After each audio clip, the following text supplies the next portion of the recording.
महाराष्ट्र का रहने वाला हूँ। मैं यहाँ पर एक केमिकल फैक्ट्री में काम करता हूँ और बचपन से ही मेरी ज़िंदगी बहुत अच्छी गुजरी है। मेरे दादाजी मुझे बहुत प्यार किया करते थे और मेरे लिए हर वो चीज़ लाया करते थे जो मुझे पसंद थी। मेरे पिता भी मेरी ज़रूरत की हर चीज़ मुझे ला कर देते थे और मेरी माँ भी मुझे बहुत प्यार किया करती थी। मैं बचपन से ही काफ़ी खुश मिजाज इंसान रहा हूँ, इसीलिए शायद मेरे चरित्र का भी निर्माण हुआ। मैं भलाई करने में यकीन करता हूँ। यहाँ काम से जितने पैसे बचते हैं मैं उसे घर में दे देता हूँ और कुछ पैसे घर से लेकर मैं बच्चों को खाना खिलाने के लिए सामान खरीदता हूँ। यहाँ पर कई अनाथ आश्रम हैं और मैं अपने कुछ पैसे बचाकर वहाँ उन्हें खाना डोनेट करके आता हूँ। इसी के साथ मुझे कुत्तों को खाना खिलाना भी बहुत अच्छा लगता है। मुझे हमेशा से ये यकीन है कि जब हम छोटी छोटी अच्छी बातें करते हैं तो आपकी ज़िंदगी भी अच्छी होना शुरू हो जाती है और मैं खुद को लकी मानता हूँ कि मेरी ऐसी ज़िंदगी है। मुझसे प्यार करने वाले इतने सारे लोग हैं। मेरा एक बड़ा सा परिवार है जिससे मैं कभी दूर नहीं जा सकता।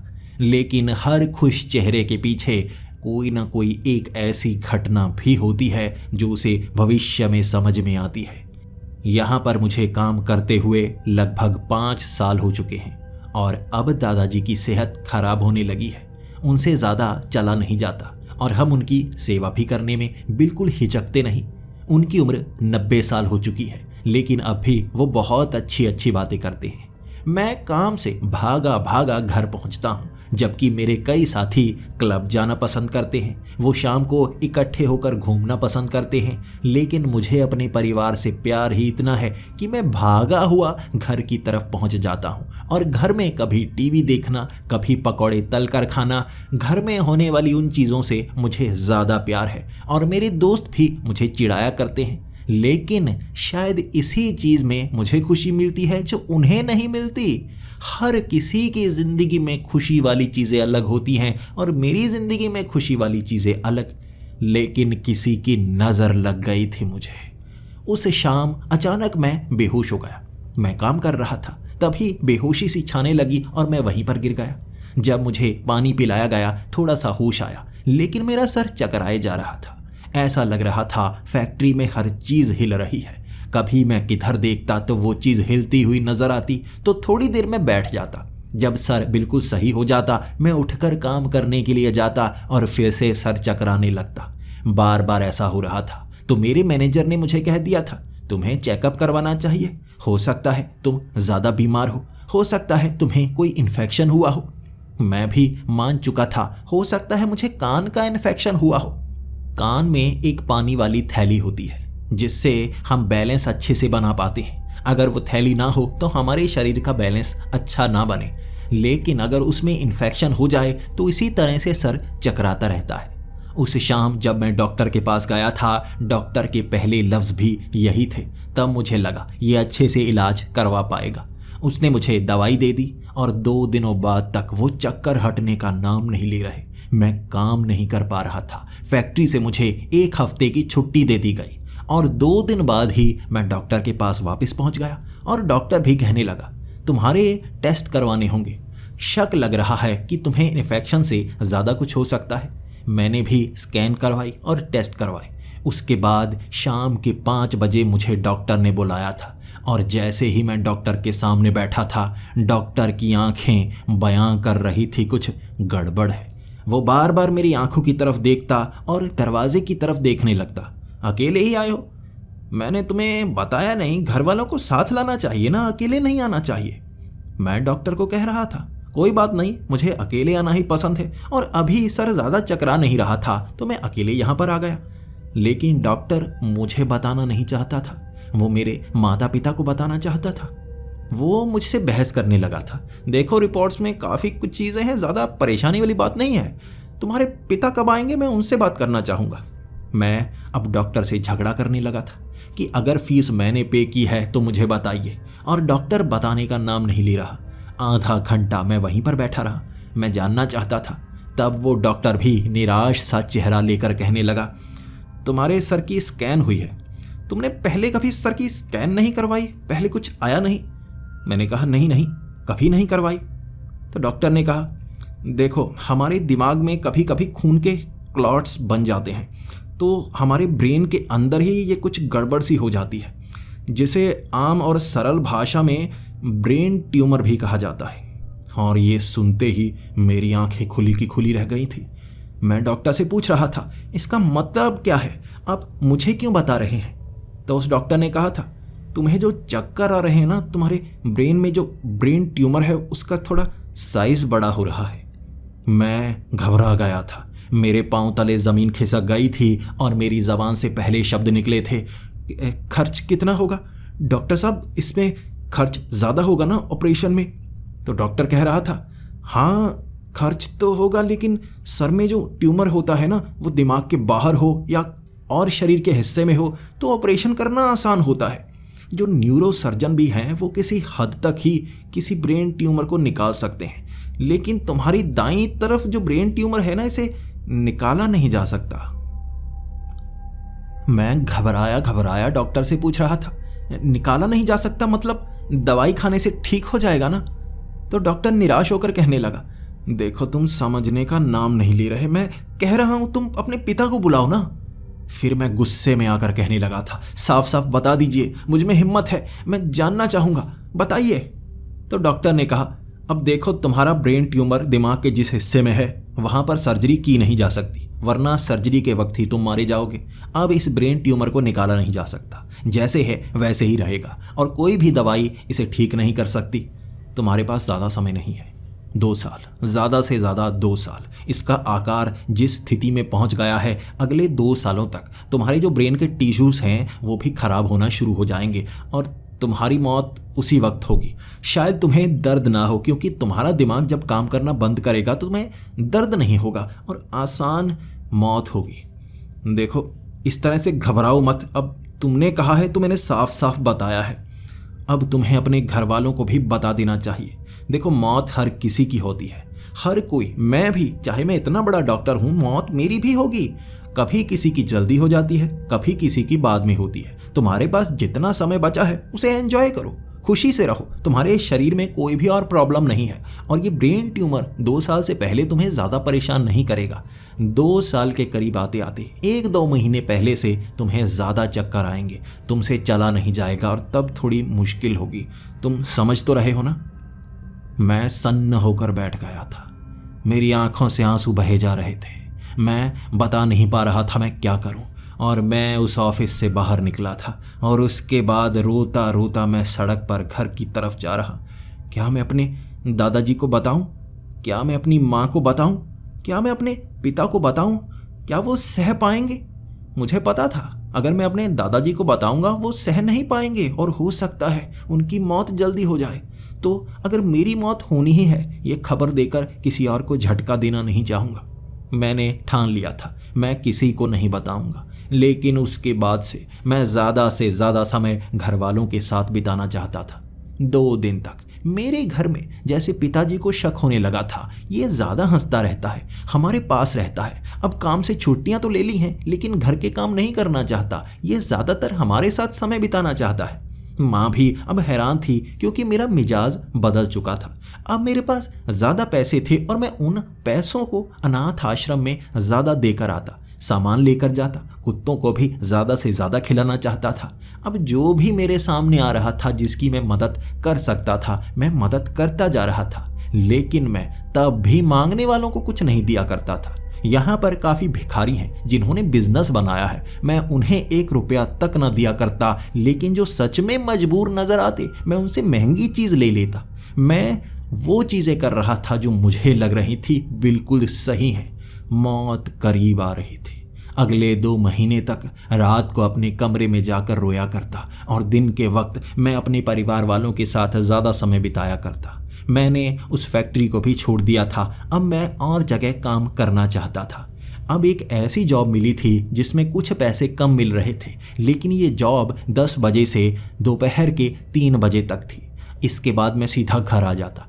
पिता कह रहे थे 3 बजे के बाद भी तुम और काम कर सकते हो, अब तुम्हारे रिश्ते की बात चल रही है। लेकिन मैं पिताजी को साफ मना कर देता, मैं शादी अभी नहीं करना चाहता, 2-4 साल बाद करूँगा, उससे पहले आप शादी की बात भी मत करें, मैं आपके साथ ज़्यादा से ज़्यादा समय बिताना चाहता हूँ। मेरे पिता को कुछ तो शक होने लगा था और अब जानबूझकर मैं घर से कुछ समय के लिए बाहर रहता। जब मैं एक पब्लिक पार्क में बैठा होता मेरा दिल करता घर चला जाऊं। अब ये सेकंड भी गंवाना सही नहीं है। मौत करीब आ रही है। मेरे पास 1.5 साल से कुछ ही ज़्यादा का समय बचा है। इसके बाद जब मैं उस पब्लिक पार्क में बैठा हुआ था वहाँ 3 आदमी बैठकर बातें कर रहे थे और उनकी बातें सुनकर मुझे ऐसा लगा जैसे वो बड़ी अजीब सी बातें हैं, जैसे किसी कहानी के बारे में बता रहे हों। केरल के उन झील वाले इलाकों में जहाँ बीच में जंगल बसा हुआ है वहाँ पर एक लड़की रहती है जिसका नाम है नृतिका। सबका कहना है कि वो एक अप्सरा है। अगर उसकी तरफ कोई देख ले तो अपनी आंखें इधर उधर नहीं कर सकता, इतनी ज़्यादा सुंदर है। लेकिन वो अपने पास खजाना रखे हुए है। ये स्वर्ग का खजाना है जो धरती पर ही उसने छिपाया हुआ है। उसमें हीरे जवाहरात मोती सोना हर तरह की चीज़ है। लेकिन नृतिका के पास ऐसी शक्तियाँ भी हैं कि वो लालच को आँखों में पहचान लेती है और जब वो लालच को आंखों में देख लेती है तो वो हमें ऐसे मारती है जैसे कोई सह ना पाए। वो इस तरह की बातें कर रहे थे और उनकी बातें काफ़ी ज़्यादा इंटरेस्टिंग थी। वो बड़े बड़े बैग लिए वहाँ पर कोई ख़ास मिशन कर रहे लग रहे थे। मैं उसके पास जाकर बैठ गया और जैसे ही मैं बैठा वो तीनों चुप कर गए। वो ऐसे चुप थे जैसे कोई बड़ी बात कर रहे हों। हंसते हंसते मैंने कहा, नृतिका, आपको लगता है सच में धरती पर कोई अप्सरा आई हुई है जो बहुत ज़्यादा सुंदर है? अब एक जो बूढ़ा आदमी था वो मुझ पर थोड़ा सा गुस्सा होने लगा। देखो, किसी की बातें इस तरह सुननी नहीं चाहिए। तुमने जो सुना है चुप करके निकल जाओ, इससे ज़्यादा जानने की कोशिश मत करना। वो काफ़ी ज़्यादा गुस्सा कर रहा था। तभी उसके साथी ने उसे चुप करवाया और कहा, वैसे भी हमें एक आदमी की ज़रूरत थी ना। तुम बताओ पहले करते क्या हो? मैंने कहा, कुछ नहीं करता, मैं तो एक छोटी सी जगह पर काम करता हूँ, जल्दी फ्री हो जाता हूँ। क्या हुआ, आपको कोई काम है? तब उसने कहा, हाँ, नृतिका से मिलना चाहोगे, वहाँ जाना चाहोगे, लेकिन हम कम पैसे देंगे, हम तुम्हें 2 लाख दे सकते हैं। तब मैंने उन्हें कहा था, देखिए, मुझे पैसों की ज़रूरत नहीं है, मैं कहीं पर जाना नहीं चाहता, मैं यहीं पर खुश हूँ। तब दूसरे ने आवाज़ लगाई, 5 लाख। अब 5 लाख तो काफ़ी हैं, वहाँ जाकर आओगे और जो भी सामान वहाँ पर मिलेगा उसका कुछ हिस्सा भी दे देंगे। देखो, हमें पता नहीं है वहाँ से कितनी चीज़ें मिलेंगी। अब ये अप्सरा वाली बात पूरी तरह से सच है या नहीं हम तो ये नहीं जानते, लेकिन हमने जानकारी जुटाई है कि सच में नृतिका वहाँ पर है। अगर हीरे जवाहरात मिले उसका कुछ हिस्सा भी दे दूँगा। लेकिन उसके बाद मैं उन्हें मना किए जा रहा था। देखिए, मुझे हीरे जवाहरात भी नहीं चाहिए, मैं सोना कुछ नहीं चाहता, मैं अपने परिवार के साथ समय बिताना चाहता हूँ। वो तीनों काफ़ी ज़्यादा हैरान थे। पहली बार किसी को देखा है जिसे पैसे नहीं चाहिए। हमें कोई ऐसा चाहिए जो समझदार हो। बातों से तुम समझदार लग रहे हो, लेकिन पैसों के लिए भी नहीं मार रहे। आखिर क्या मजबूरी है तुम्हारी? मैं मायूस सा हो गया था, आंखें निराश सी हो गई थी। तब वो बूढ़ा आदमी कहने लगा, देखो, अब 5 लाख छोड़ो, 50 लाख, 1 करोड़ से भी ज़्यादा मिल सकते हैं। कोई बीमारी है, किसी चीज़ से परेशान हो, शरीर में कोई कैंसर वैंसर तो नहीं? देखो, 1 करोड़ से 2 करोड़ में किसी भी बड़ी बीमारी का इलाज किया जा सकता है। मेरी आंखें थोड़ी सी चमकी। तब वो बूढ़ा कहने लगा, बीमारी ही है, जैसे तुम्हारी आंखों में चमक आई है ना, तुम्हारे शरीर में कोई बीमारी ही है। कैंसर है शरीर में कहीं पर, इलाज के लिए पैसे चाहिए, पैसे मिलेंगे, बताओ कितने चाहिए, कितने में इलाज होगा? मैं मायूस नज़रों से कहने लगा था, ब्रेन ट्यूमर, मेरे ब्रेन में ट्यूमर है और उस हिस्से में है जहाँ पर सर्जरी नहीं की जा सकती। मेरे पास बस 2 सालों का समय है। ये बात मैंने ज़्यादा लोगों को नहीं बताई है, परिवार वालों को भी नहीं बताई है। तभी वो तीनों भी अपना सर झुकाकर कहने लगे थे, यार ये नहीं जाने वाला, लेकिन अगर चले जाओ तुम्हें कोई नुकसान भी नहीं है, तुम तो वैसे भी मरने वाले हो, हमारे काम आ जाओ। मैं अब खड़ा हो गया था और गुस्से में कह रहा था, तुम्हारे काम क्यों आऊँ, मैं अपने घर वालों के काम आऊँगा। तब उस बूढ़े आदमी ने कहा था, अच्छा, तुम्हारे काम की भी एक चीज़ है वहाँ पर, तुम्हारे काम की भी एक चीज़ है। तुम्हें पता है वो अप्सरा जिस गुफा में रहती है, कहते हैं कि वहाँ अमृत पानी है और शरीर की हर बीमारी को वो ठीक कर सकता है।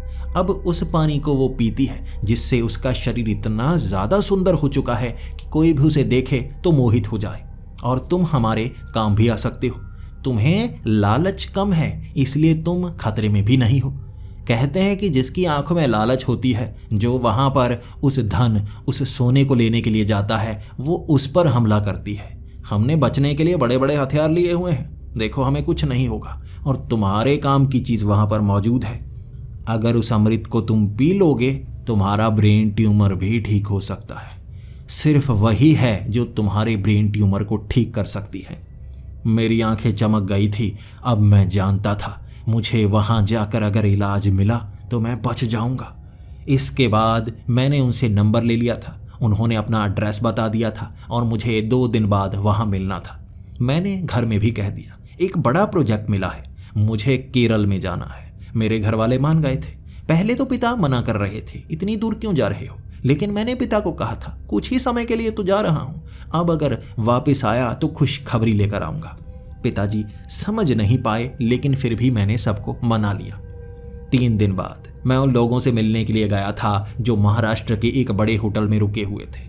तब मुझे पता लगा वो अलग अलग जगह पर जाते रहते हैं, जहाँ पर भी खजाने गड़े हुए होते हैं। पुरानी किताबों से ढूंढ ढूंढ कर वो उन खजानों को ढूंढते हैं। जहाँ पर भी भूत प्रेत का साया होता है, वो उन भूतों को पकड़ते हैं। इसी तरह पुरानी एंटीक चीज़ों पर बोली लगाकर उसे खरीदते हैं। कई बार उन्हें बहुत महंगी चीज़ें मिल जाती हैं। और अब उन्हें नृत्यिका के बारे में पता चला था। वहाँ केरल में भी नृत्यिका की बातें सुनाई जाती हैं, और जो भी वहाँ जाता है मारा ही जाता है। कहते हैं कि लालच को पहचान लेती है, और उसके लिए भी इन्होंने कोई तरकीब लगा रखी थी। अब अगली ही फ्लाइट से हम केरल पहुंच गए थे, लेकिन नृत्यिका को ढूंढना बहुत मुश्किल था। उस तरफ कोई इंसान तक न रहता था। जब उन झीलों वाले इलाके के आखिरी गांव में पहुंचे थे, वो पानी में तैरने वाला गांव लग रहा था। आसपास झील ही झील, और लकड़ियों के फट्टों से उन घरों के अंदर जाने का रास्ता। वहाँ से 2 बड़ी बड़ी कश्तियाँ ली थी हमने। ये लंबी कश्तियाँ थीं जिसमें 3-3 लोग बैठ सकते थे। हम किसी को अपने साथ भी नहीं ले जाना चाहते थे, तो हमने कश्ती कैसे चलानी है ये पहले ही जान लिया। बस चप्पू चलाने हैं और वज़न को बीच में रखना है। वो बड़े बड़े सामान के बैग भी हमने उस लंबी सी कश्ती में रखे। अब हम 2-2 करके 2 कश्तियों को लेकर आगे की तरफ बढ़ चले। गांव वाले खुद हमारे साथ जाना चाहते थे। हम उन्हें बता नहीं रहे थे हम कहाँ पर जा रहे हैं। हमारे पास नक्शा था, ये 400 साल पुरानी किताब थी। इसी के साथ गांव वालों ने भी वो अप्सरा की कई जानकारियां दी थी हमें। इसके बाद हम जानते थे कैसे उस अप्सरा को ढूंढना है जिसका नाम नृत्यिका था। वो बूढ़ा आदमी जिसके हाथ में वो किताब थी, उसने काले रंग के चश्मे पहन रखे थे। तब उसने कहा था, आंखों में लालच पहचान लेती है, हमें ये चश्मे लगा कर रखने चाहिए। उन्होंने 3 ही चश्मे लिए थे, मेरे लिए कोई चश्मा नहीं लिया था। मैं जिंदा होने के लिए कोशिश कर रहा था और वो मेरी मौत की तैयारी कर बैठे थे। उन कश्तियों से हम आगे बढ़ रहे थे। वक्त शाम के 6 बजे का था। वो रास्ता सिर्फ रात में खुलता है, उस किताब में ये लिखा गया था। जैसे ही उस झील वाले रास्तों में हम आगे बढ़ने लगे, केरल की वो मदहोश सुंदरता दिख रही थी। यहाँ इस तरह कुदरत की गोद में हम समाये जा रहे थे जैसे इंसानियत की शुरुआत यहीं से हुई है। वो झीलों वाली नदियों के बीच से वो झील को चीरते चीरते आगे बढ़े थे, और अंधेरा ऐसा हो गया था कि ये बड़ी बड़ी टॉर्च भी जैसे कोई काम ना कर रही हो। वहाँ धुंध सी छानी शुरू हो गई थी। अचानक मौसम ठंडा ठंडा सा होने लगा। ये झील वाले इलाके, यहाँ ठंड नहीं पड़ती, लेकिन मौसम ठंडा सा हो रहा था। तब कंधों पर ठंड लग रही थी, लेकिन अंधेरे में दूर देखा नहीं जा रहा। वो धुंध जैसे रोशनी को भी रोके जा रही थी। तभी पानी के नीचे तैरती हुई मछलियाँ दिखने लगी। ये नीले रंग की मछलियाँ थी जो रोशनी छोड़ रही थी। ये सुंदर सुंदर मछलियाँ भरी पड़ी थी पूरी झील में, और ये कांच जैसा पानी, ऐसा लग रहा था जैसे पानी के नीचे अलग ही दुनिया हो। उसे देखते देखते वो बूढ़ा आदमी किताब की तरफ देख रहा और कह रहा, पहली मंजिल, यही है पहली मंजिल। ये है पानी की दुनिया जहाँ चमकती हुई मछलियाँ दिखती हैं। यहाँ से हमें आगे बढ़ना है। ये धुंध की चादर अब छंटने वाली है। और ऐसा ही हुआ। जैसे ही हम उस झील के बिल्कुल मध्य में पहुंचे, सामने वो नारियल के बड़े बड़े पेड़ और बीच में बना हुआ एक सीधा रास्ता। उस रास्ते पर हमने दोनों बोट आगे की तरफ बढ़ाई और धुंध एकदम से गायब। वो घनी धुंध का कोहरा जैसे पीछे रह गया था। वो चमचमाती मछलियां भी पीछे रह गई थी। अब ये पानी पूरा काला था। हाथ लगाया था हमने नीचे और हाथ भी काला सा हो जाता, लेकिन ये पानी थोड़ी देर बाद हवा में उड़ जाता। जब पानी वेपोरेट होता है तो वो हवा में उड़ जाता है और हाथ में ठंडक महसूस होती है। लेकिन ये काले रंग का पानी कैसा था, बिल्कुल तेल की तरह। लेकिन जब वेपोरेट होता, हाथ में जरा भी कालिख नहीं बचती। क्या था ये? ऐसा मनमोहक दृश्य देख रहा था मैं कि समझ में नहीं आ रहा था यह सच्चाई है या भ्रम या बीच का कोई रास्ता। आज समझने में समय लगने वाला था। उसके बाद वो काला पानी भी छटा और साधारण पानी आ गया था। तब वो बूढ़ा पानी को हाथ लगाते हुए कहने लगा था, पीने लायक पानी, ये पीने लायक पानी है जो एक झरने से आ रहा है। आगे हमें वो झरना मिलेगा। ये पानी पीछे की दिशा में बह रहा है और हमें चप्पू चलाने की ज़रूरत नहीं है। हम उल्टी दिशा में बहेंगे, हम ऊंचाई की तरफ जाएंगे अपने आप। यही है इस जगह की शक्ति। वक्त रात के 12 बजे का हो गया था और जैसे झरने की आवाज़ हमारे कानों में बिछती जा रही थी। जैसे ही हम उस झरने के पास गए, ये 30 से 40 फुट ऊंचा झरना होगा जहाँ से पानी नीचे बह रहा था और हम उस झरने के बिल्कुल निचली साइड पर जा रहे थे। मैं घबरा गया था। हम पानी के नीचे जा रहे हैं, हो सकता है पानी हमारी कश्ती को पलट दे। तब वो बूढ़े आदमी ने कहा था, जो तुम देखने वाले हो तुम्हें उस पर यकीन नहीं होगा। देखो अभी क्या होता है। ये उल्टे दिशा में जा रही कश्तियां उस झरने के पानी के ऊपर चढ़ना शुरू हो गई थी। पानी नीचे गिर रहा था और हमारी कश्ती ऊपर चढ़ रही थी, बिल्कुल आसमान की तरफ सीधी। मैंने अपनी उस कश्ती को बड़े जोर से पकड़ रखा था कि मैं पीछे ना गिर जाऊं, लेकिन शरीर नीचे की तरफ जा रहा जबकि कश्ती उस पानी में उल्टी दिशा में आसमान की तरफ उठ रही। वो 30 फुट की ऊंचाई बड़ी आसानी से ऊपर की तरफ पार कर ली थी हमने और तब उस झरने के भी ऊपर पहुंच गई थी कश्तियां। मैंने जो देखा था यकीन लायक नहीं था, लेकिन सच हुआ था। अब आगे की तरफ बढ़े हम। अब वो पानी पीछे की तरफ खींच रहा, जहाँ झरना गिर रहा था, जैसे वो खींच रहा हमें नीचे गिराने के लिए। अब हमें तेजी से चप्पू मारने थे। हम दो बड़ी तेजी से लगे हुए उन चप्पुओं को मारने की कोशिश कर रहे। वो पानी हमें खींच रहा था। अब 30 फुट ऊपर चढ़ तो आए थे, लेकिन अब ये कश्तियाँ उल्टी तरफ जानी शुरू हो गई थी। तब वो बूढ़ा कह रहा था, किताब में लिखा है चप्पू पूरे जोश से मारना है, हिम्मत नहीं हारनी है, मारो चप्पू।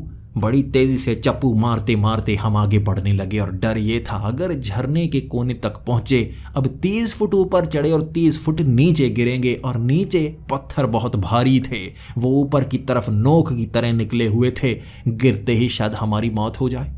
तब वो कश्ती को हम खींचते खींचते आगे ले गए और एक जगह से पानी निकल रहा था, समझ से बाहर था। एक पेड़ से निकल रहा था पानी इतने बहाव के साथ, और वहाँ एक तरफ कश्ती करके हम उस ज़मीन पर पैर रख चुके थे। उस कश्ती को भी ज़मीन पर ही चढ़ा लिया। यहाँ पहुँचकर वो बूढ़ा कह रहा था, ज़मीन मिल गई, पेड़ छोड़ रहा है पानी और पेड़ खींच कहीं और से रहा है। कोई भी यकीन नहीं करेगा, नदी की शुरुआत यहाँ से होती है। एक पेड़ से निकलने वाला मायावी पानी जो दिन के वक्त गायब हो जाता है। कोई भी दिन के वक्त इस नदी को ढूंढ नहीं सकता, रात के इस वक्त ही ये नदी नज़र आती है। जल्दी से जल्दी हमें आगे बढ़ना होगा। हमें इस जंगल में इसी रात नृतिका को और उसके खजाने को ढूंढना है। उस किताब में नृतिका और उसके खजाने तक पहुंचने की जानकारी तो थी, लेकिन यहाँ क्या क्या मुश्किलों का सामना करना पड़ेगा ये नहीं बताया गया था। वहाँ पर एक सुनहरी रंग का सूअर घूमता हुआ दिखा। वो सोने की तरह चमक रहा था। उसे देखकर हम चारों हैरान। मेरे वो साथी अपनी बंदूक निकाल कर ये सोच रहे थे, सच में वो असली सोने का सूअर होगा यहाँ पर जो भी मायावी चीज़ें नज़र आएंगी वो असली हैं, और अगर हम उस सूअर को मारेंगे तो सच में इतना ज़्यादा सोना हाथ में लग जाएगा, और वो भी इस कोने में। इसे जल्दी से जल्दी बोट पर रखेंगे और बाद में आते वक्त इसे भी लेकर जाएंगे। तब मेरे तीनों साथी पागलों की तरह सूअर का पीछा कर रहे थे। वो सूअर कभी इस तरफ भागता, कभी उस तरफ, और मुझे भी उन्होंने बंदूक पकड़ा दी थी। लेकिन मैं किसी जानवर पर गोली नहीं चला सकता, मुझ में इतनी हिम्मत नहीं है। मैं तो अपना खून देखकर भी घबरा जाता हूँ, और किसी सूअर को मैं क्यों मारूंगा? आखिर आगे खजाना मिलेगा ना, पहले ही किसी की जान लेकर उसे खजाना नहीं समझना चाहिए। मेरे मन को ठेस पहुंच रही थी जब वो गोलियां चला रहे थे उस सूअर पर। हर बार वो सूअर बच जाता, लेकिन उसके बाद उसने गोल गोल घूमने की बजाय एक दिशा में भागना शुरू कर दिया। हम चारों उस दिशा में भाग रहे। बड़े बड़े बैग हमने कंधों पर टांगे हुए थे, जिसमें औजार, हथियार, हर तरह की चीज़ें थी, और हम उसका पीछा करते गए।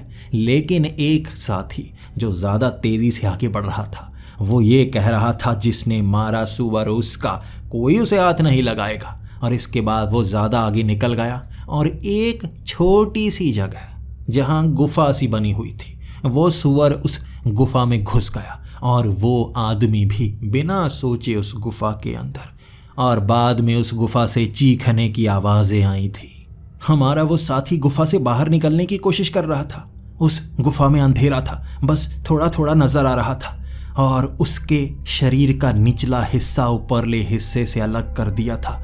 वो काले रंग के शैतान ने, वो बड़ा सा शैतान जिसने ऊपर का हिस्सा एक हाथ से पकड़ा, नीचे का हिस्सा एक हाथ से पकड़ा और खींचकर बीच में से फाड़ कर रख दिया हमारे साथी को।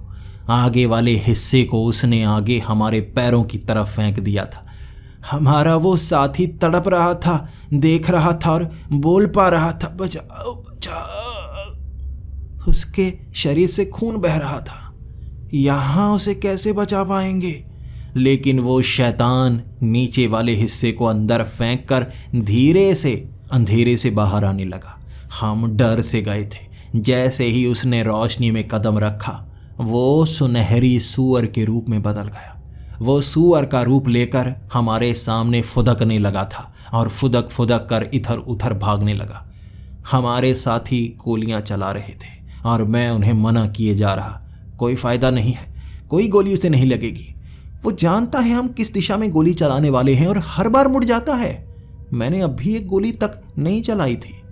मेरे साथी भी समझ गए थे, मायावी जंगल है और मौत का खेल होगा। उनका एक साथी मारा जा चुका था और मैं वापस मुड़ने की बात कर रहा था। उन्होंने कहा नहीं, अब कुर्बानी दी है तो तोहफा तो लेकर ही जाएंगे। अब हम चलकर उससे आगे जाने लगे। तभी हमें कुछ आवाज़ें सुनाई देने लगी। ये आवाज़ें हमें भ्रमित कर लगे। ये आवाज़ें हमें भ्रमित कर रही थीं। ऐसा लग रहा था जैसे कुछ लोगों की भीड़ हो और वो आपस में बातें कर रहे हों। जैसे ही हमने एक पेड़ के पीछे से छिपकर देखने की कोशिश की, वहाँ पर कई लोग थे। ये गांव के लोग लग रहे थे जिन्होंने सर पर लकड़ियाँ उठाई हुई थी। कुछ ने टोकरी के बिल्कुल बीच सामान रखा हुआ था। वो कभी इधर जाते तो कभी उधर जाते। वो वहाँ गांव बसा कर रखे हुए थे और उस गांव के बिल्कुल बीच में एक मटका, और उस मटके में चमकती हुई वो चीज़ें हीरे जवाहरात थे। वो गरीब से लोग थे, लेकिन फिर भी यहाँ हीरे जवाहरात को छिपाए हुए थे, बिल्कुल गांव के बीच में, जिसे कोई भी देख सकता था। वो बूढ़ा आदमी कहने लगा था, अब नृतिका के पास जाने की ज़रूरत नहीं पड़ेगी। अगर हम इनका ही ये खजाना लेकर निकल जाएं तो आसानी से भाग सकते हैं। मैं ये नहीं चाहता था, क्योंकि मैं खजाने के लिए नहीं आया था, लेकिन वो तो खजाने के लिए ही आए थे। तब वो बूढ़ा धीरे से बाहर निकला और गांव वालों ने जैसे उसे देखने के बाद भी इग्नोर सा कर दिया, जैसे उन्हें अचंभा हुआ ही ना हो कि कोई बाहर से आया है। तब वो धीरे धीरे चलता हुआ उस हीरे जवाहरात के करीब जाने लगा। जैसे ही गांव वाले थोड़ा आगे निकले थे, वहाँ भीड़ थोड़ी कम हुई थी। उसने जल्दी से बड़े सी सोने की सिल्ली को हाथ में उठाया, और जैसे ही उसने उस सिल्ली को हाथ में उठाया था, वहाँ पर वो लोग भूत पिशाच थे, पिशाच और चुड़ैलों का झुंड, जो धीरे धीरे चलकर उसे नोचने के लिए करीब आ रहे थे। तभी उसने वो सोने की सिल्ली हाथ से छोड़ दी जो उस जवाहरात के बड़े से बर्तन के बीच में जा गिरी। तभी वो साधारण इंसानों के रूप में आ गए और वहाँ से दूर जाने लगे। तब वो बूढ़ा धीरे धीरे चलकर करीब आया और कहने लगा, ये तो पिशाच और चुड़ैलें हैं। अगर किसी ने ये सामान उठाया तो यहाँ ये नोच डालेंगे। तब मैं कह रहा था, यहाँ से हमें आगे बढ़ना होगा। यकीनन ये पिशाच और चुड़ैलों की शक्तियाँ हैं जो यहाँ पर बांध कर रखी हैं। इस सामान को ये हाथ नहीं लगाने देंगी और इन सब का निवारण करने के लिए हमारे पास समय नहीं है। हमें निऋतिका को ढूंढना चाहिए। वो बूढ़े ने वो किताब खोली। मैंने उसमें देखना चाहा और जल्दी से उसने उस किताब को घुमा लिया और कहा, हाँ, तुम देख नहीं सकते कि इसमें क्या लिखा हुआ है, कैसा नक्शा बना है। दोबारा कोशिश मत करना वरना मैं गोली चला दूंगा तुम पर। मैंने अपना सर पीछे कर लिया। अब हम आगे बढ़ने लगे थे। वहाँ आगे दो तरफ से निकलने वाला झरना था जो एक कुएं में पानी डाल रहा था और कुआं भर ही नहीं रहा था। वो झरने का पानी कुएं में गिरता जा रहा था और तब उस बूढ़े ने कहा था, इस झरने की ये जो परत बनी हुई है ना, कुएं के आगे निकल कर इस परत के आगे जाते ही जंगल का वो हिस्सा आ जाएगा जहाँ पर नृत्यिका मिलेगी। ये उसका इलाका होगा और वहाँ ध्यान रखना, लालच किसी को दिखनी नहीं चाहिए। उन्होंने तब वो आईने लगा लिए थे जिसका आगे का शीशा काला था। उसमें से रेडियो एक्टिव किरणें पार नहीं हो सकती थी। इसके बाद मेरे पास कोई चश्मा नहीं, लेकिन झरने को पार करते ही जब हमने आगे वाला दृश्य देखा था, वो खूबसूरत पेड़ और उन खूबसूरत पेड़ों के बिल्कुल सामने एक फट्टे पर बैठी हुई वो लड़की जिसका चेहरा इतना खूबसूरत, उसके कपड़े हवा में लहरा रहे थे और ये इस बात का सबूत था कि वही अप्सरा है, नृत्यिका। लेकिन अभी हमने चुड़ैलों और पिशाचों को देखा था, इसलिए हम फिर से भ्रम में थे। मेरे वो साथी आगे की तरफ बढ़ने लगे थे और मैंने कोई चश्मा नहीं पहना था। अगर वो कोई भूत होती, कोई पिशाच होती, यकीन मानो इतना सुंदर कोई हो सकता है। वहाँ एक अलग सी सुगंध थी जो उसमें से निकल रही थी और वैसी सुगंध मैंने कभी नहीं सूंघी थी। अपने आप कदम उसके करीब बढ़ने लगे थे। धीरे धीरे हम सब उसकी तरफ खींचते जा रहे थे। इतनी सुंदर लड़की और इतनी मनमोहक सुगंध वाली, जैसे आंखें इधर उधर जा ही नहीं सकती। इतना सुंदर दृश्य था उन पेड़ों का और आगे वाले वो पहाड़ जिनसे झरने की तरह पानी बह रहा, और वो पंछी इस सुनहरी रंग के थे। वहाँ ज़मीन पर छोटी छोटी सोने की सिल्लियाँ गिरी हुई थी, लेकिन यकीन मानिए उससे नज़रें ही नहीं हट रही। जैसे ही हम उसके करीब पहुँचे तब उसने अपना वो भयानक रूप दिखाया था। जैसे ही उसने मेरे साथी के आंखों का चश्मा उतारा, वो रोक ही नहीं पा रहा था। वो उसकी सुंदरता पर इतना मोहित हो गया था कि उसकी आंखों में देखने लगा और उसका वो भयानक चेहरा बना था। तब उसके सर के पीछे से जैसे भयानक चेहरा निकला और उसने मेरे साथी को पत्थर में बदल दिया। वो पत्थर का बन गया था और तब एक धक्का मारने पर वो ज़मीन पर गिरा और पत्थर की तरह बिखर गया। उसके टूटे हुए जितने हिस्से थे वो सोने में बदल गए थे, सोने की छोटी छोटी सिल्लियाँ। तभी नृत्यिका ने अपना फिर से रूप बदला और वो बहुत सुंदर लड़की के रूप में थी, लेकिन ये कोई अलग सी लड़की थी। मैं अपने साथ ही उस बूढ़े आदमी को देख रहा था जो उस पर मोहित हो गया था। ये उसकी बीवी की छवि थी जिसकी तरफ देखकर उसकी आंखें जैसे खींची जा रही, उसकी आंखें खींची जा रही। तभी नृत्यिका ने उसके चश्मे भी उतारे और उसकी आंखों में भी देखा। उसके हाथ अपने चश्मों को रोक ही नहीं पाए और आंखों में देखा और नृत्यिका ने लालच पहचान लिया और हंसते हुए कहा, अपनी बीवी से प्यार करते हो, इस उम्र में भी लालच रखे हुए हो। तभी उसने मेरे उस साथी के माथे पर हाथ रखा था और वो पत्थर का बना और उसे धक्का देकर पीछे फेंक दिया। गिरते ही वो भी सोने की सिल्लियों में बदल गया। तभी उसकी नज़र मेरी आंखों पर पड़ी और मैं अपने कदम पीछे तक ना हटा पाया था। मोहित हो गया था मैं उस पर, इतनी सुंदर थी। लेकिन मौत का दूसरा नाम। लालची वो साथी यहाँ पर तो पहुँच गए, लेकिन नृत्यिका की आंखों से नज़र ना हटा पाए। और लालच पहचानती है नृत्यिका। मेरी आंखों की तरफ देखकर वो हंसने लगी थी। तभी एक झटके से उसका थोड़ा थोड़ा रूप बदलता। वो अलग लड़की बनने की कोशिश करती लेकिन झटके से दोबारा उसी रूप में आ जाती। बार बार ऐसा करने के बाद उसने मेरी आंखों में घूरना शुरू कर दिया। मैं कदम पीछे थोड़ा थोड़ा हटा पा रहा था और वो हैरान मेरी आंखों में घूर कर देखती रही और फिर कहने लगी, लालच लालच क्यों नहीं है तुम्हारी आंखों में? यहाँ पैसे के लिए नहीं आए, सोना बिखना पड़ा है, लेना नहीं चाहते सोना? तुम्हारी जिंदगी बदल जाएगी सोने से। मैं सोने के लिए तो आया ही नहीं था, सोने की लालच थी ही नहीं। मैं तो मरने वाला हूँ, बस जिंदा होने की आस लेकर आया था। आंखों में लालच नहीं थी, जिंदा होने की एक आखिरी उम्मीद थी जिसे वो पहचान नहीं पा रही थी। तभी वो रूप बदलने की कोशिश करती लेकिन बदल नहीं पा रही थी। किसी से प्रेम भी नहीं करते, कोई लड़की पसंद नहीं है? पसंद है तो सोचो उसके बारे में, कैसी है वो? बिल्कुल वैसी बन जाऊंगी मैं, बिल्कुल वैसी, तुम्हारी आंखों के सामने उससे कई गुना सुंदर। बार बार वो रूप बदलती और फिर से उसी रूप में आ जाती। कोई प्रेमिका नहीं है तुम्हारी, कोई लालच नहीं है तुम्हें, क्यों आए हो यहाँ पर? मरने के लिए कोई आता है जिसे लालच ना हो, प्रेम ना हो? क्या कारण है? अब मैं उसे क्या बताता। मैं उसके साथ ही मायूसी भरी नज़र से बैठ गया, लेकिन नज़रें उसके ऊपर से हट ही नहीं रही थी।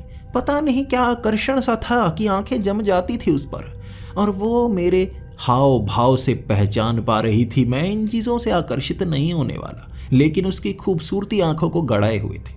मैं भी बोल पड़ा, मैं किसी से प्रेम नहीं करता, मैं तुमसे भी कोई प्यार नहीं करता, लेकिन ये आंखें हट क्यों नहीं रही हैं? तो वो मुस्कुराते हुए कहने लगी, अप्सरा जो हूँ, अप्सराओं से नज़रें हटाई नहीं जा सकती। मैं इतनी खूबसूरत हूँ कि तुम्हारी आंखों ने ऐसा ना कभी देखा है, ना कभी देखेंगी, इसीलिए तुम नज़रें नहीं हटा सकते। अब उसकी आंखों में आंखें डाले हुए वो जो पूछती मेरी ज़बान अपने आप बताती चली जाती। मुझे ब्रेन ट्यूमर है और मैं मरने वाला हूँ, यहाँ पर आखिरी आस लेकर आया था। तब वो भी हंसते हुए कहने लगी थी, वाह कमाल है, पहले लोग धन के लिए आया करते थे, फिर लोग लड़कियों के लिए आने लगे, खूबसूरती के लिए आने लगे, और तुम मौत से पीछा छुड़ाने के लिए आए हो। समझ में नहीं आ रहा, तुम्हें सज़ा दूं तो कैसी दूं? क्योंकि तुम्हारे अंदर लालच, लोभ नहीं है, तुम अलग से भाव लेकर आए हो। तब मैंने कहा था, देखो ना तो मैं तुमसे प्रेम करता हूँ, ना मैं धन लेने के लिए आया हूँ, मुझे बस इस बीमारी से निजात दिला दो, मैं चुपचाप यहाँ से चला जाऊँगा। तुम्हारा भी काम हो जाएगा, तुम्हारी किसी चीज़ की चोरी नहीं होगी, और मेरा भी काम हो जाएगा, मैं जिंदा रह पाऊँगा, मैं ज़िंदगी जीना चाहता हूँ। तब वो मुस्कुरा कर कहने लगी थी, वो तो ठीक है, लेकिन इतने दिन यहाँ पर बिता पाओगे? अमावस की रात 5 दिन बाद है, 5 दिन तुम्हें यहीं बिताने होंगे, और 5 दिनों तक क्या करोगे?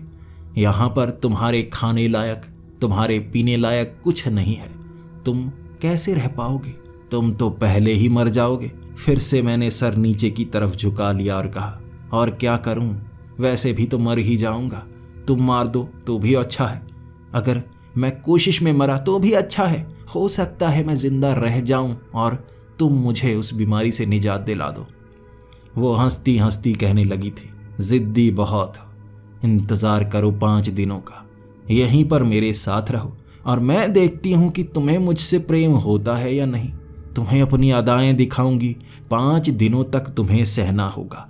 आंखों में लालच आई तो मरे, आंखों में वासना आई तो मरे, सह पाओगे? मैंने हामी भर दी थी। तब वो मुझे कहने लगी, आओ मेरे साथ चलो। मैं उसके साथ चल पड़ा था। उसकी अदाएं ऐसी थी, उसके आंखों में ऐसा नशा था, जो वो कहती मेरा शरीर अपने आप मान लेता, भले ही मैं मानना नहीं भी चाहता, मैं मना कर ही नहीं सकता था। ये अप्सरा थी जिसकी बातों में भी एक जादू था, उसकी आंखों में भी एक जादू था, उसकी खूबसूरती में भी एक जादू था, और इस जगह में भी एक जादू था। मैं जादुई दुनिया में जैसे खुद को खोया हुआ महसूस कर रहा था। चलते चलते वो मुझे एक ऐसे पेड़ के पास लेकर गई, उस पेड़ के पत्तों से बूंदें टपक रही थी। तब उसने कहा था, इस पेड़ पर ना कोई फल लगता है, सिर्फ एक फूल लगता है, अमावस की रात को चमकने वाला वो फूल जिससे टपकने वाली वो बूंदें अमृत की तरह होती हैं, किसी भी विकार को ठीक कर सकती हैं। तुम्हारे शरीर के उस विकार को भी वो बूंदें ठीक कर देंगी। अमृत की एक बूंद अपनी जीभ पर रखना और चले जाना। 5 दिन बाद इस पेड़ के पास आना जब अमावस की रात होगी। तब तक यहीं पर रहो, मैं यहीं रहती हूँ, मुझे कोई परेशानी नहीं। वहाँ पर रात का मौसम था और वो मेरे सामने बैठी और मैं उसके सामने बैठा। अब वो ज़मीन पर उन पत्तियों को सहलाई जा रही और तभी सामने उसने दिखाया, वो देखो हीरे जवाहरात और वो देखो मेरा महल। पीछे सोने का महल बना हुआ था। वो मुझे उस तरफ ले जाने लगी।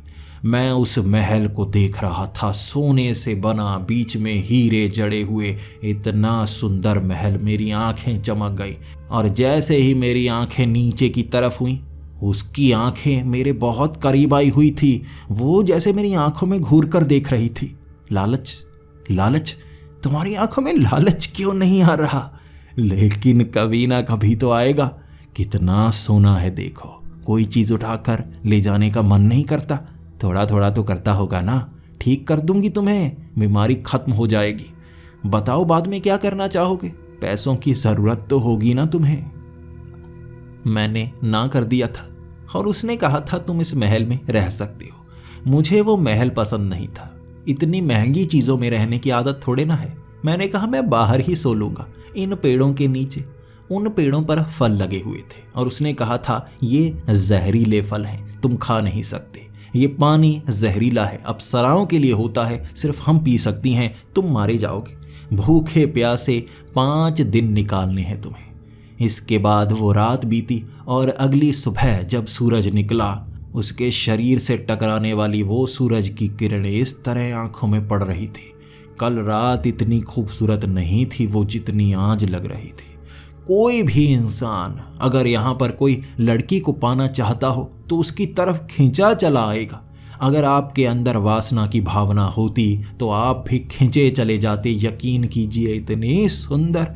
और वो मेरे सामने बैठी, मेरी तरफ देखे जा रही और कहे जा रही, चीज़ क्या हो तुम?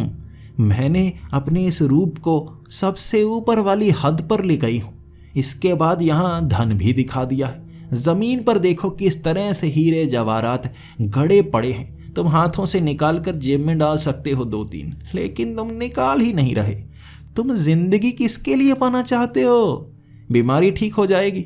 तुम देखने में गरीब लगते हो। थोड़ा मैं दिमाग भी पढ़ पा रही हूँ कि तुम्हारे पास ज़्यादा धन नहीं है। फिर इस धन को ले जाने में गलती क्या है? मैं कह रहा था ज़रूरत नहीं है, मुझे ज़िंदगी चाहिए। और तब वो मुझसे बातें करने लगी। अब वो मेरे बारे में कम पूछ रही थी और अपने बारे में ज़्यादा बता रही थी। शायद एक अप्सरा को भी एक ऐसा दोस्त मिला था जिससे वो बात कर सकती थी। वो मुझे बताती गई, धरती पर कई अप्सराएं हैं, कई अलग अलग कोनों में।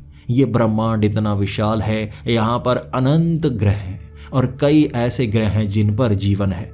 कैसा कैसा जीवन है तुम समझ नहीं सकते। हर ग्रह जहाँ पर जीवन है वो दूसरे ग्रह जो कि जीवन वाला है उससे जुड़ा हुआ है। तुम यहाँ से किसी दूसरे ग्रह पर भी जा सकते हो, लेकिन वो मैं नहीं बताऊंगी। और चीज़ें बताती हूँ। अप्सराएं कितनी सुंदर होती हैं। हमें बनाया ही इसलिए गया था। इसके बाद हम में से ही इंसानों को निकाला गया और हमारे 100वें अंश में इंसान बने, लेकिन इंसानों ने विकार बनाए, इसीलिए वो खूबसूरती को खोते चले गए। वो लड़कियां जो तुम्हारे साथ रहती हैं वो भी अप्सराओं की तरह ही होती हैं, लेकिन धीरे धीरे उनके बुरे कामों ने उन्हें इस तरह विरूप कर दिया। अगर वो भगवान की बातों को मानती रहती तो वो इतनी सुंदर होती। मैं यहाँ पर अकेली रहती हूँ। अब अप्सराओं को इसी तरह से रहना पड़ता है, क्या करें, अकेलेपन की आदत जो हो गई है। जब अप्सराएं इकट्ठा होती हैं तो कई सालों तक हम इकट्ठा घूमती हैं, कहीं भी जा सकती हैं, लेकिन जब कार्य का समय होता है तो इस तरह अकेलेपन में रहना पड़ता है। मैंने कहा, अकेलेपन में क्यों रहना पड़ता है? तुम तो धरती पर ही हो ना, यहाँ किसी से दोस्ती क्यों नहीं कर लेती? तब वो हंसते हुए कहने लगी, दोस्ती? किसी से दोस्ती कैसे कर लूँ? किसी पर यकीन कर ही नहीं सकती। मैंने कहा, मुझ पर यकीन कर सकती हो। जिस तरह से बातें कर रही हो इसी तरह करती जाओ, धीरे धीरे दोस्ती हो जाएगी। मुस्कुराते हुए कह रही थी, सच बताओ, दोस्ती हो जाएगी? एक अप्सरा और साधारण से इंसान की दोस्ती, एक देवी और एक तुच्छ मनुष्य। तुम्हें क्या लगता है दोस्ती हो सकती है? ये पहला दिन था। अब शाम के वक्त ही वो फूलों की तरफ देख रही थी और कभी पेड़ों की तरफ। तब मैंने उसे कहा, चलो मेरे साथ, तुम्हें फूल दिखाता हूँ। तुम्हारी इस जगह के बाहर बहुत सुंदर सुंदर फूल लगे हुए थे। वो मेरे साथ चलने लगी। तब मैं उसे उसके उन झरनों के बीच से बाहर ले गया था और बाहर ले जाते ही उसे अपनी धरती के वो पेड़, वो फूल मैं दिखाने लगा। वहाँ जीव भी दिखे थे जिसे देखकर वो मारने के लिए उनकी आंखों में देख रही, और मैं उसे कह रहा, अब इस जीव की आंखों में लालच कहाँ से ढूंढोगी? तुम्हें वासना कहाँ से नजर आएगी? ये जीव इंसानों को पसंद नहीं करते। वहाँ कुछ हिरण भी घूम रहे थे। वो बार बार हर किसी की आंखों में घूरने लगती और मैं उसे समझाता रहता, यहाँ पर तुम्हें ऐसे ऐसे जीव मिलेंगे जिनके अंदर तुम लालच ढूंढ नहीं पाओगे। और वो हैरानी भरी नज़रों से मेरी तरफ देखने लगती। यहाँ क्या क्या है? मैं कभी बाहर आई ही नहीं, कभी किसी ने बाहर बुलाया ही नहीं। मैं बिना किसी की अनुमति के उस जगह को छोड़ नहीं सकती। कमाल है, यहाँ पर बिना लालच वाले जीव भी घूमते हैं। मुझे नहीं पता था। ये कब से बनना शुरू हो गए? मैंने उससे पूछा था, तुम वहाँ पर कब से हो? मेरे हिसाब से कैलकुलेशन करने पर वो 3700 सालों से वहीं पर थी। उसके बाद मैं हैरानीजनक तरीके से उसे चीज़ें दिखाता गया और सच में उसे भी मज़ा आता गया। एक फल वाले पेड़ के पास पहुंचकर मैं जल्दी से छलांगे लगा लगा कर उस फल को तोड़ना चाहता था और दूर खड़ी वो हंसती जा रही थी। कैसी बेवकूफ़ी वाली हरकतें मैं किए जा रहा हूँ। उस पेड़ पर चढ़ा था मैं और बड़ी मुश्किल से फल को तोड़ पाया और धड़ाम से उस मिट्टी पर गिर गया। गिरकर उस तरह हंसते हुए उसे देखा था और मैं उस फल को खाने लगा, लेकिन वो हंसती रही। वहाँ मैंने पानी पिया। इस तरह 2-3 दिन तक हर रोज़ हम उसके इलाके से बाहर आते। मैं कुछ फलों को तोड़ता, कुछ जानवरों को देखता। 5 दिन मुझे वहाँ पर ऐसे ही बिताने थे और उसके बाद मैं उसे भी सिखाने लगा था हम यहाँ पर कैसे रहते हैं। 4 दिन बाद तक मैं उससे नज़रें हटा पा रहा था। मुझे नहीं पता कैसे उसकी शक्तियाँ कमज़ोर हो गई थी या मैं ताकतवर हो गया था, लेकिन उससे मैं नज़रें हटा पा रहा था। तब 5वें दिन वो मुझसे पूछे जा रही थी, मैं समझ ही नहीं पा रही हूँ कैसे तुम नज़रें हटा पा रहे हो? क्या तुम्हें मुझसे अब तक लगाव नहीं हुआ? कोई भी इंसान अगर मेरे पास आता, कोई अप्सरा को देखकर मैंने ऐसे ऐसे इंसानों को देखा है जो किसी को भी मार सकते हैं। मेरे एक इशारे पर वो बड़ी बड़ी सेनाओं से युद्ध कर लेते थे। कई राजा मुझे देखकर ऐसे मोहित हो गए कि उन्होंने अपना गला तक काट डाला। तुम चीज़ क्या हो? तुम्हें मैं पसंद क्यों नहीं हूँ? इसका कारण ये भी हो सकता है कि तुम्हारी कोई प्रेमिका रही नहीं। इसका कारण ये भी हो सकता है तुम किसी और को पसंद करते हो और वो लड़की नहीं है। तब वो कहने लगी थी, अच्छा तो तुम वो दूसरे वाले तो नहीं जो लड़के होकर लड़कों को पसंद करते हैं, इसीलिए तुम्हारे अंदर वो वासना की भावना नहीं जागी है। तब मैं एकदम से खड़ा होकर कहने लगा, ऐसा मत समझ। देख, मुझे लड़कियां पसंद है, शादी मैं लड़की से ही करूँगा, लेकिन अभी तक कोई पसंद आई नहीं है और तुम्हें पसंद करने वाला नहीं, क्योंकि तुम मेरे मम्मी पापा को पसंद नहीं आने वाली। अब वो हैरानीजनक तरीके से मेरी तरफ देख रही और कह रही, अच्छा माता पिता से पूछ कर शादी करोगे? ये कैसे हो सकता है? ये कैसे कर रहे हो तुम? मैं अब हैरान होकर उसकी तरफ देख रहा। क्या कह रही हो? देखो, मैं शादी सिर्फ अरेंज मैरिज ही करने वाला हूँ, इसीलिए कोई लड़की अब तक पसंद की नहीं है। वो मेरी तरफ देखकर हंसे जा रही थी और ये कहे जा रही थी, सभ्य इंसानों के सभ्य तरीके, प्रेम के लिए भी अनुमति। वाह, तुम्हारा तो तरीका ही अलग है। वो 5वें दिन इतना ज़्यादा खुलकर हंस रही थी, यकीन कीजिए मैं उससे नज़रें भी हटा पा रहा था और इसे देखकर वो हैरान भी बहुत हो रही थी। 5 दिनों में मैंने उसे इतना ज़्यादा बदल दिया था। पहले उसे घमंड था अपनी खूबसूरती पर, लेकिन 5 दिनों तक वो मुझे फंसा नहीं पाई थी। अगर इन 5 दिनों में मेरे अंदर प्रेम की कोई भावना जागती, मेरे अंदर लालच की कोई भावना जागती, तो वो मुझे अब तक मार चुकी होती। लेकिन मैं 5 दिन यहाँ रह चुका था और ये अमावस की रात थी। वो मुझे उस पेड़ के नीचे लेकर गई और वहाँ बैठकर दिखाने लगी, देखो अब यहाँ से फूल निकलता देखो, तुमने कभी नहीं देखा होगा। नजरें नहीं हटेंगी तुम्हारी। हर अमावस को मैं यहाँ आती हूँ इसे देखने के लिए। अभी तुम्हें पीछे वाला इलाका तो दिखाया तक नहीं। धरती में जितना इलाका तुम्हारे पास है उतना इलाका मेरे पास भी है। यहाँ पीछे तक अगर जाते तो रास्ता ख़त्म तक नहीं होता। मैं महल से भी पीछे अपने कई महल और बना चुकी हूँ, कई इलाके और हैं। तुम्हारी दुनिया में जितने भी महाद्वीप हैं मेरे इलाके वहाँ तक फैले हुए हैं। मैं हर खुफिया जगह पर रहती हूँ, लेकिन मेरे इलाके तक पहुँचने के लिए खास जगह का इस्तेमाल करना पड़ता है। जिस रास्ते से तुम आए हो बड़े खुश किस्मत हो तुम। सच में उस पेड़ के ऊपर से एक फूल निकला और उस फूल की एक बूंद लटकने लगी। तब उसने इशारा किया था, ये अमृत है, इसके पास जाओ और मुंह खोलो। ये बूंद तुम्हारे मुंह में गिरेगी और तुम्हारे अंदर के सारे विकार दूर हो जाएंगे। सच में उस फूल के नीचे मैं मुंह खोलकर खड़ा हो गया था।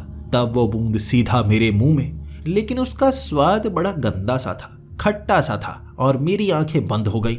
जैसे ही मेरी आंखें खुली मैं खांसना शुरू हो गया और उसकी तरफ देखकर, ये क्या था, ये क्या था, मेरे तो गला दुख रहा है। तभी मैं बिल्कुल ठीक सा हो गया और उसने कहा, बस यही तो काम था। शरीर के सारे विकार खत्म। जो तुम्हारे दिमाग में, जो तुम्हारे मस्तिष्क के मध्य में था वो विकार था, वो विकार दूर हो चुका है। मैं देख पा रही थी और इसके बाद मैं बहुत ज़्यादा खुश और ज़मीन पर लेटकर मैं बहुत ज़्यादा खुशी का इजहार कर रहा और मुझे देखकर वो भी मुस्कुराई जा रही।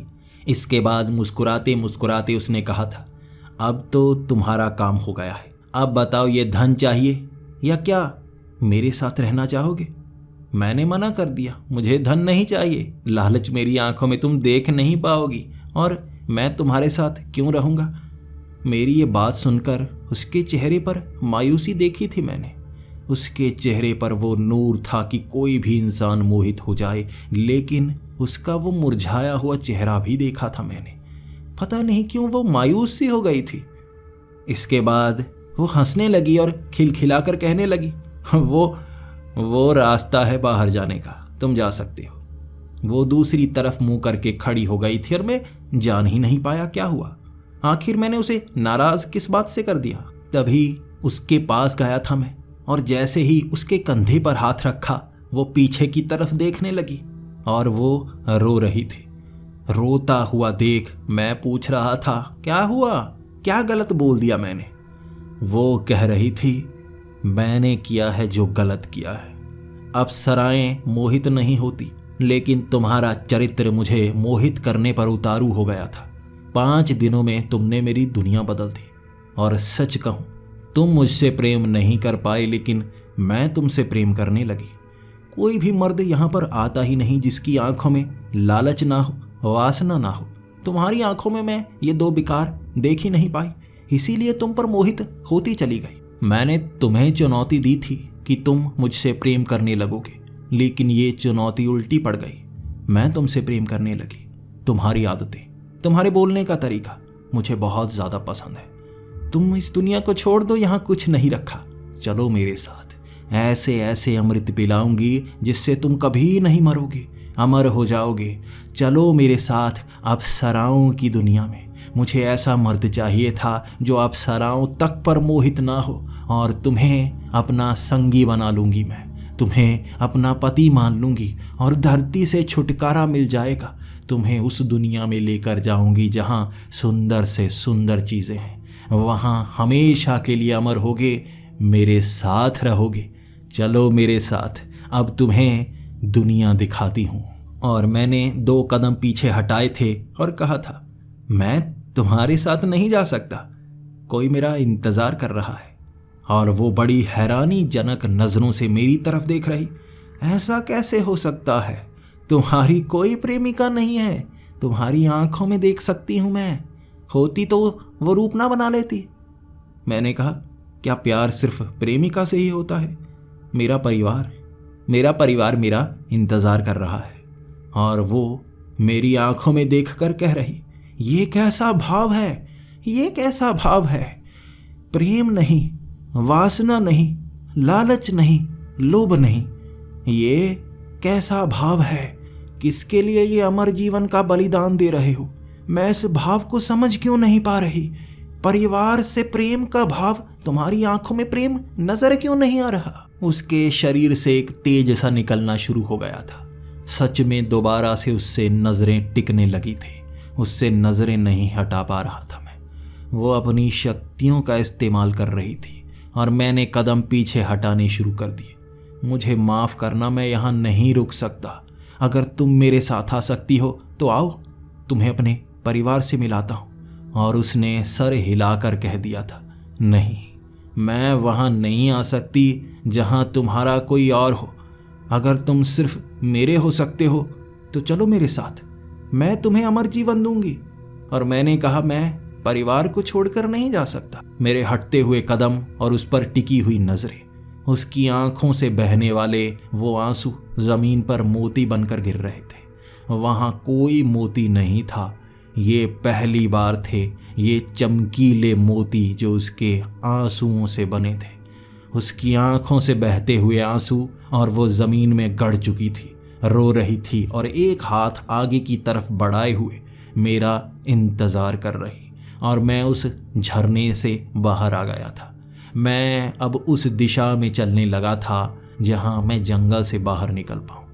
एक पल के लिए मैंने अपना सर घुमाया था ताकि मैं उसे कह पाऊं, एक बार मेरे साथ तो चलो, तुम्हें अच्छा लगेगा।